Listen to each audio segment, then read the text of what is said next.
کبھی سوچا ہے کہ تمہاری ناکامی صرف تمہاری غلطی نہ ہو بلکہ کسی اپنے کے حسد کا نتیجہ ہو؟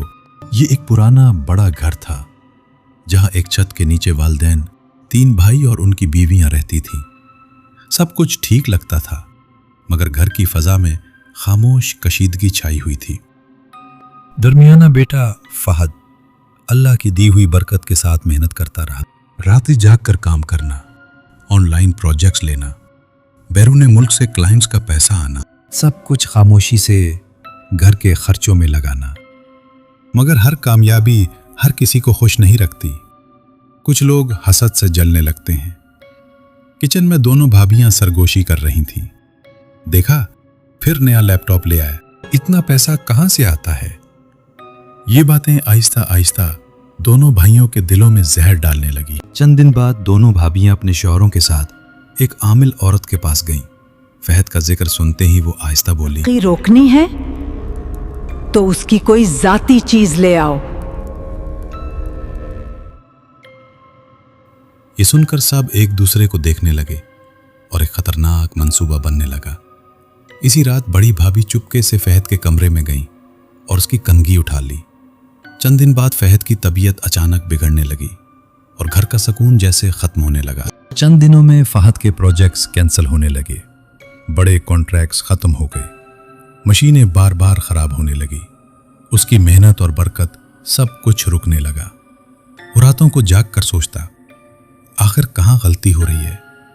مگر جواب کہیں نہیں تھا۔ ایک رات فہد جلدی گھر واپس آیا۔ صحن میں خاموشی تھی اور سب اپنے کمروں میں تھے۔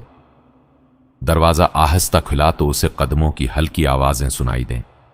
وہ خاموشی سے آگے بڑھا، فون نکالا اور سب کچھ ریکارڈ کرنا شروع کر دی۔ اس کی آنکھوں کے سامنے دونوں بھائی اس کی چیزیں کھول رہے تھے اور ہر لمحہ اسے حقیقت کے قریب لے جا رہا تھا۔ اگلی صبح سب ناشتہ کر رہے تھے تو فہد نے موبائل نکالا اور ویڈیو چلا دی۔ ویڈیو میں صاف نظر آ رہا تھا کہ دونوں بھائی اس کی چیزوں میں مداخلت کر رہے ہیں۔ فہد کی آواز بھرائی ہوئی تھی جب وہ بولا کہ میں نے کبھی تم سے مقابلہ نہیں کیا، جو کمایا گھر پر لگایا، اگر کوئی غلطی تھی تو بتا دیتے، مگر تم نے میرے رزق پر ہاتھ کیوں ڈالا؟ اسی دن فہد نے گھر چھوڑنے کا فیصلہ کر لیا۔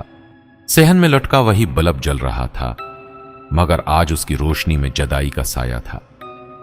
نیا گھر سادہ تھا مگر دل کو سکون دینے والا۔ وہاں جا کر اس نے 2 رکعت نفل ادا کیے اور قرآن کی تلاوت شروع کر دی۔ وہ روزانہ سورۃ البقرہ، آیت الکرسی اور اذکار پڑھنے لگا۔ آہستہ آہستہ اس کے گھر میں سکون اور برکت واپس آنے لگی۔ شروع میں حالات مشکل تھے مگر صبر، دعا اور صدقہ نے سب کچھ بدل دیا۔ چند ہفتوں بعد اس کا پرانا کلائنٹ واپس آیا اور اسے ایک بڑا پروجیکٹ دیا۔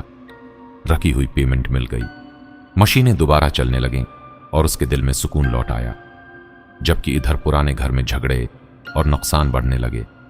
مگر فہد کے دل میں اب بھی نرمی اور صبر تھا، کیونکہ وہ جان چکا تھا کہ حسد دوسروں کو نہیں بلکہ سب سے پہلے خود کو جلاتا ہے، اور جو اللہ پر بھروسہ کرے اس کا رزق کوئی نہیں روک سکتا۔ رزق زمین والے نہیں بلکہ آسمان والا دیتا ہے۔